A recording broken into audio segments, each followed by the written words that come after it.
Hi, I'm Madison. And living in my family feels like walking on a tightrope, one misstep, and everything comes crashing down. I share a house with my mother, my older brother Jack, and his wife, Mary. From the outside, we might seem like a picture-perfect family. But behind closed doors, it's a different story, one filled with tension, silent battles, and unspoken resentment.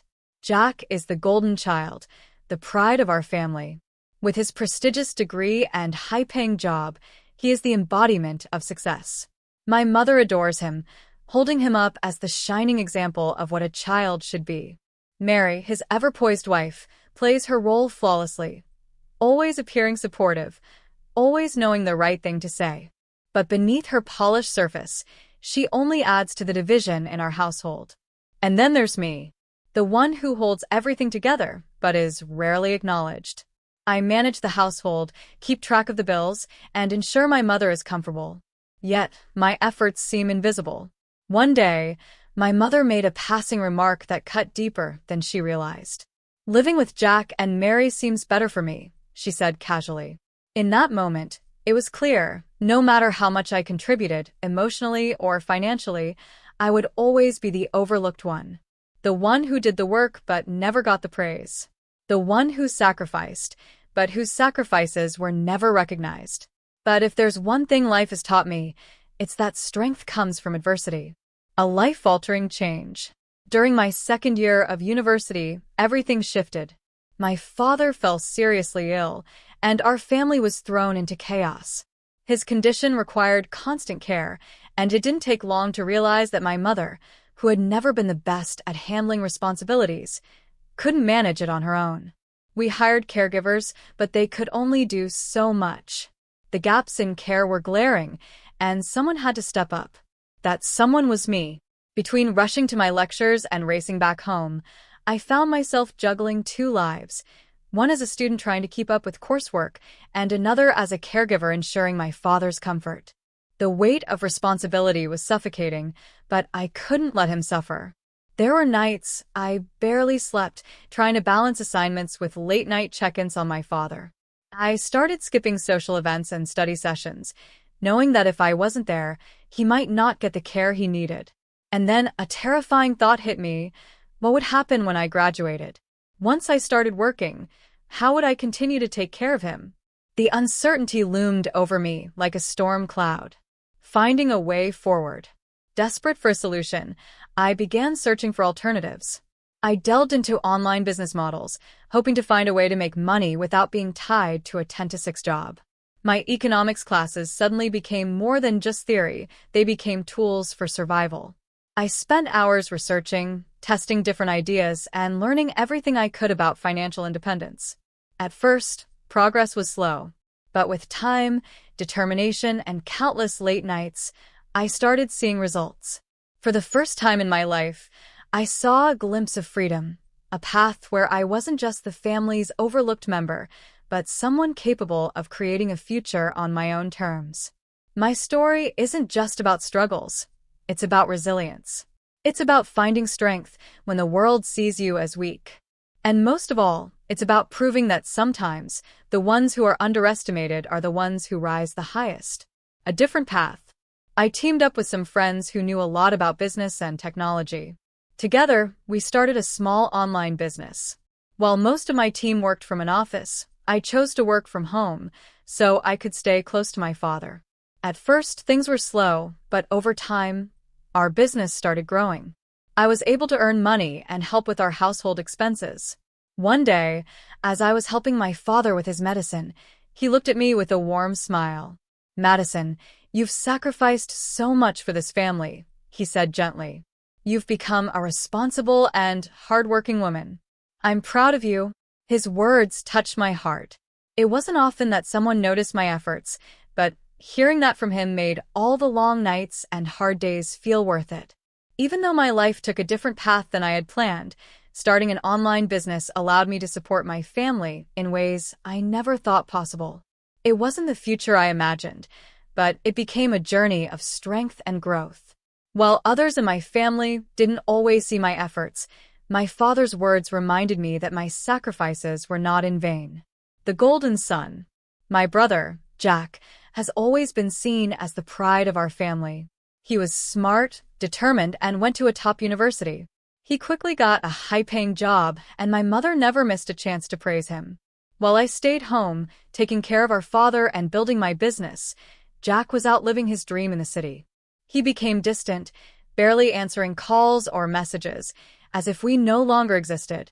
This was especially painful for my father, who had worked hard to support Jack through school, making sure he had everything he needed. But instead of being grateful, Jack just disappeared from our lives. When my father's health started getting worse, we needed all the support we could get. But Jack was nowhere to be found. Then, out of the blue, he called us. After years of silence, we were shocked. But he wasn't calling to check on us or to ask about our father. Instead, he asked for $120,000 as a wedding gift. His request was unbelievable. He had been gone for so long, ignoring us when we needed him most, yet now he wanted a huge sum of money. My mother, always blinded by her love for him, hesitated but didn't immediately say no. She still saw him as her perfect son, even though he had abandoned us when we needed him the most. A family divided. My mother defended Jack's request, saying it was a parent's duty to help their children start a new life. Her words made my father furious. He had been listening quietly, but now his voice trembled with anger and sadness. "Why should we give him anything?" my father asked.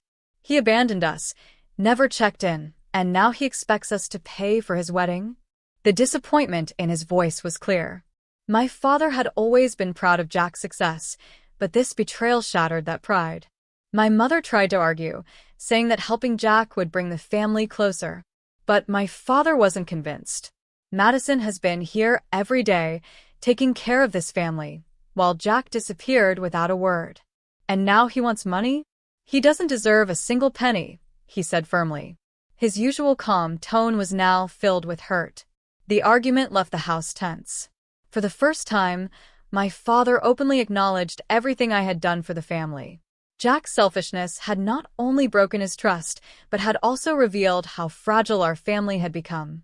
His actions left a deep scar that would never fully heal. A heartbreaking goodbye. My father's passing was sudden and devastating. One morning, I went to check on him, only to find him unresponsive. Panic rushed through me as I called an ambulance, but it was too late. He was gone. The man who had been my rock, my confidant, and the only one who truly saw my worth was no longer with us. The pain was unbearable, but I knew I had to stay strong. I had to give him a proper farewell. As the funeral arrangements began, I quickly realized I was on my own. My mother, who should have been taking charge, seemed distant. Instead of mourning, she sat on her phone, scrolling through social media as if nothing had happened. "You handle it, Madison." "I'm too overwhelmed," she said casually. Her indifference hurt, but I pushed forward, determined to honor my father's memory. On the day of the funeral, an unwelcome surprise arrived: Jack and his wife, Mary. They walked in like they were attending a party instead of a funeral. Jack strolled around casually, drawing attention for all the wrong reasons. Mary, dressed in flashy clothes, wore a smug expression that made people uncomfortable. While others had come to pay their respects, Jack acted as if he had done nothing wrong. But the worst part? My mother welcomed him with a warm smile, as if nothing had happened. Her ability to ignore his betrayal, even on the day of my father's funeral, was something I would never understand. A family's true colors. "I'm glad you're here, Jack," my mother said, her voice unusually cheerful given the situation. Then, to my shock, she added, "Now we can discuss your father's inheritance." The mood in the room shifted instantly. Guests who had come to mourn were now witnessing a family argument unfold right in front of them. Jack, never one to miss an opportunity, spoke up loudly. "Honestly, I don't think Madison should expect anything. She's been living off Dad all this time." His words were filled with sarcasm, and I could feel the weight of everyone's stares on me. My hands clenched into fists, but I forced myself to stay quiet. This was supposed to be a day to honor my father, not a battleground for greed. My mother, Completely ignoring how inappropriate this conversation was, added, "Your father's money belongs to the family, and as his eldest son, Jack deserves the most." I couldn't believe what I was hearing. My father had worked his whole life to provide for us, and now his legacy was being reduced to nothing but a fight over money. I glanced at the guests. Some looked away awkwardly, while others whispered among themselves, clearly uncomfortable with what was happening. Jack, feeling bold with my mother's support, turned to me. "You've been a burden, Madison. It's only fair that I get what's rightfully mine." Mary, standing beside him, nodded with a smug smirk. I took a deep breath, forcing myself to stay calm. "This isn't the time or place for this discussion," I said firmly. "We are here to honor Dad, not argue over inheritance." Jack scoffed but didn't push further. My mother, however, looked annoyed, as if I had ruined her moment. After a few more tense seconds, Jack leaned toward my mother and whispered something. Then, without a word of respect for my father's memory, he, Mary, and my mother left the funeral early, leaving me alone to handle everything they had so carelessly disrupted. As I stood by my father's casket, a mix of emotions ran through me: deep sorrow for losing the one person who truly cared for me and burning anger at the selfishness that had tainted his final farewell. It was clear that my family was beyond repair, and I was left to pick up the pieces alone. But if there was one thing my father had taught me, it was resilience. No matter how broken things seemed, I would move forward. I would honor his memory by building a life on my own terms, no matter how difficult the road ahead. A battle over what's left. The inheritance fight didn't end there. After the funeral, Jack made his claim loud and clear. "This house belongs to me," he declared, standing in the living room like he already owned it. A battle over the house. Jack stood in the middle of the living room like he already owned the place. "As Dad's eldest son, it's my birthright," he declared, his voice full of confidence. Beside him, Mary nodded in agreement, wearing her usual smug expression. My mother sat on the couch, saying nothing. Her silence said more than words ever could. She wasn't going to stop him. I took a deep breath, holding back my anger. For years, I had been the one keeping this household together. I had cared for my father when no one else would. I had paid the bills, handled the responsibilities, and made sure our home stayed running. And yet, here was Jack, gone for years, suddenly demanding what he thought he was owed. His entitlement would have been laughable if it weren't so infuriating. "Jack," I said, my voice calm but firm, "this house doesn't belong to you. It doesn't belong to Mom either. Legally, it's mine." The room fell silent. Jack's confident smirk vanished, and even Mary looked momentarily shocked. "What are you talking about?" Jack finally asked, his voice filled with disbelief. "I'm talking about the fact that Dad transferred this house to me before he passed," I replied, standing my ground. "He put it in my name because he knew I was the one taking care of him and supporting this family." Jack's face turned red with anger. "That's impossible," he shouted. "Why would he do that? You don't even have a real job. You've just been freeloading here." My hands trembled, but I refused to let him get to me. "Freeloading?" I shot back, my voice rising. "Do you have any idea how much money I've put into this house while you were off living your life in the city? While you ignored us, I was here, taking care of Dad, paying the bills, keeping this house running." I glanced at my mother, hoping, just once, that she would defend me, that she would acknowledge what I had done. But she wouldn't even meet my eyes. Her silence stung more than Jack's words ever could. I steadied myself and continued. "In case you forgot," I said, my voice unwavering, "Dad's savings ran out long ago, mostly because of Mom's spending. After that, I stepped in. I've been giving $5,000 every month to support this household. Dad knew I was the only one who could be relied on. That's why he made sure this house would stay in my name." As I spoke, memories flooded my mind. I remembered the day my father told me about the transfer. His voice was weak, but his words were full of certainty.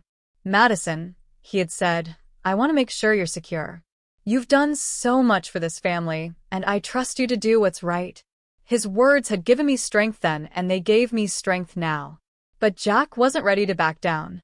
"This isn't fair," he shouted. "I'm the eldest son. I deserve this house.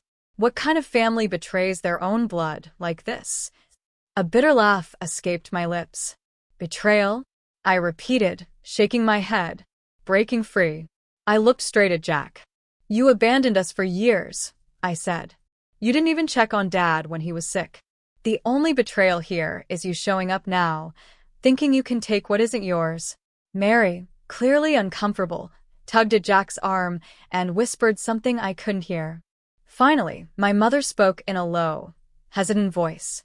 "Madison, maybe we should share the house. It's what your father would have wanted." I shook my head firmly. "No, Mom. Dad left this house to me because he trusted me. You and Jack have only shown selfishness, and I won't let you take advantage of me anymore." Their betrayal only made my decision clearer. This house wasn't just a building.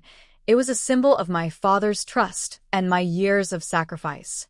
I wasn't about to let it fall into the hands of people who only remembered family when it suited them. For the first time in years, I felt free. Strong. Ready to take control of my own life. A final decision. After years of giving, sacrificing, and receiving nothing in return, I finally made the decision that would change everything. I was leaving. Standing in the living room, surrounded by people who had taken me for granted, I faced my mother, Jack, and Mary. Their faces were a mix of shock and disbelief as I spoke. "I've had enough," I said firmly. "I've supported this family for years, and all I've received in return is disrespect and betrayal. I'm done. I'm leaving this house, and I'm cutting all ties with you." Jack scoffed, leaning back in his chair. "Where will you even go, Madison? You've always been stuck here, playing the martyr." I met his gaze without hesitation. "That's where you're wrong," I said. "I've been planning this for a long time. I'm selling the house and moving abroad. I have no reason to stay here, surrounded by people who only see me as a burden." My mother's eyes widened in disbelief. "You can't sell this house. It's been in our family for years." I shook my head. "It hasn't been our house for a long time," I replied coldly. "It became mine when Dad transferred ownership to me. He trusted me to take care of it, and now I'm making the decision to let it go." The room fell silent. Jack and Mary exchanged nervous glances, while my mother looked like she wanted to argue, but she had no words left. That evening, I began packing my things. As I folded clothes and boxed up memories, a wave of emotions hit me. I thought about all the nights I had stayed up late, balancing my studies while taking care of my father, only to be met with indifference. But now, it didn't matter. I was finally choosing myself. And for the first time in my life, I felt free. A new beginning. I thought about my father's words, the few moments of encouragement that had kept me going. Then, I remembered all the times my mother and Jack had taken me for granted.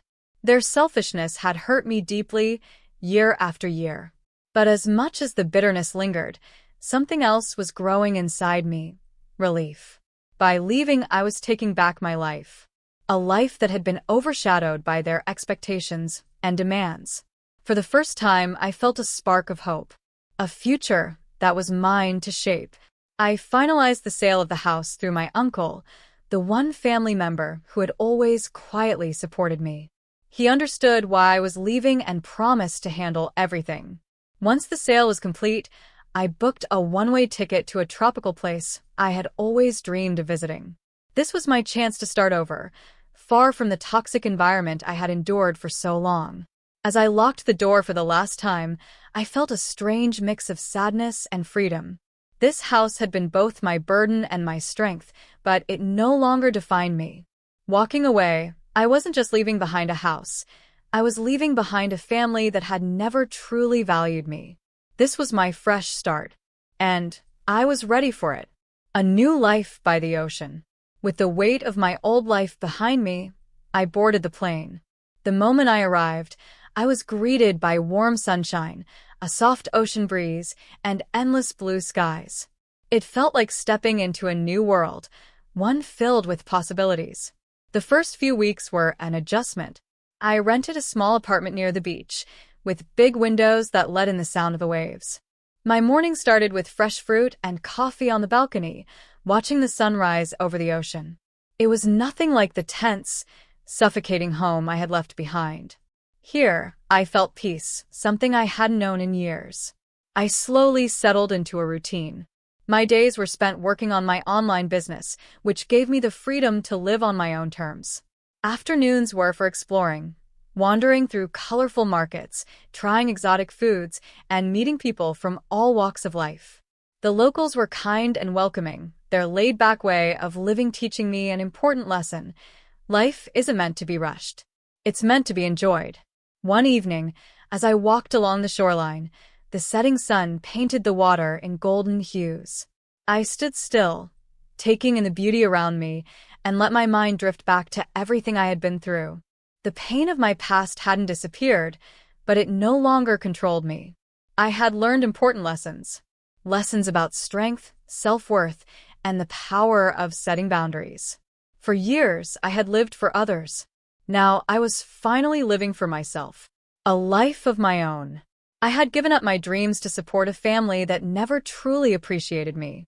But those sacrifices had made me strong. They had shaped me into someone who could stand on her own. My father's trust in me had been a small flicker of light in the darkness, but it changed everything. It reminded me that I was worth more than how they had treated me. His belief in me gave me the courage to finally break free.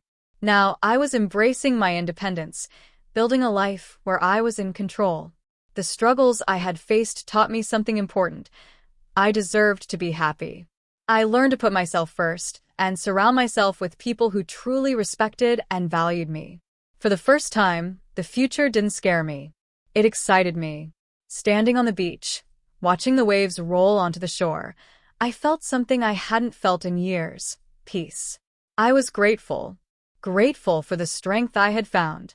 Grateful for the opportunities ahead. Grateful for this beautiful new chapter in my life. Life had tested me in ways I never imagined, but I had come out stronger. This was my fresh start, and I couldn't wait to see where it would take me. Their downfall. Back in my old life, my family's collapse was inevitable. Jack, Mary, and my mother had always lived beyond their means. Without me quietly covering their expenses, their reckless choices finally caught up with them. I didn't keep in touch, but my uncle, who had always been a quiet observer, occasionally shared updates. It didn't take long for their lavish lifestyle to fall apart under the weight of their growing debts. Jack and Mary, once so confident and proud, were evicted from their home after I sold the house. They ended up in a small, cramped apartment in the city, struggling to make ends meet. Their savings drained quickly, and they had to take part-time jobs just to pay for basic needs. Meanwhile, my mother, who had once enjoyed endless shopping trips and expensive outings, found herself forced to live frugally. The debt collectors came knocking, their calls growing more frequent and aggressive. The life they had built on illusion and entitlement was crumbling. Desperate to stay afloat, they borrowed money from risky lenders, but that only made things worse. Every bad decision dragged them deeper into a financial hole. Their once close relationships turned into bitter fights as they blamed each other for their situation. The proud family that once dismissed me, the one that made me feel invisible, was now barely holding itself together. Moving forward. As for me, I felt nothing for them anymore. I had no desire to go back. No urge to save them. My uncle would sometimes call, his voice filled with quiet disappointment at their choices, but I never asked too many questions.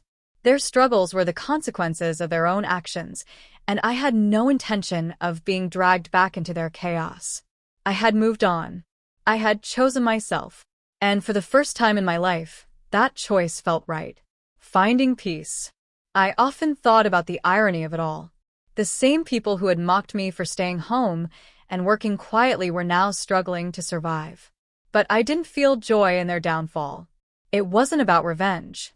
Instead, I felt a bittersweet sense of closure. For years, I had offered them my help, only to be met with coldness and betrayal. Now, they were facing the consequences of their choices, while I was finally free, living a life filled with peace and purpose.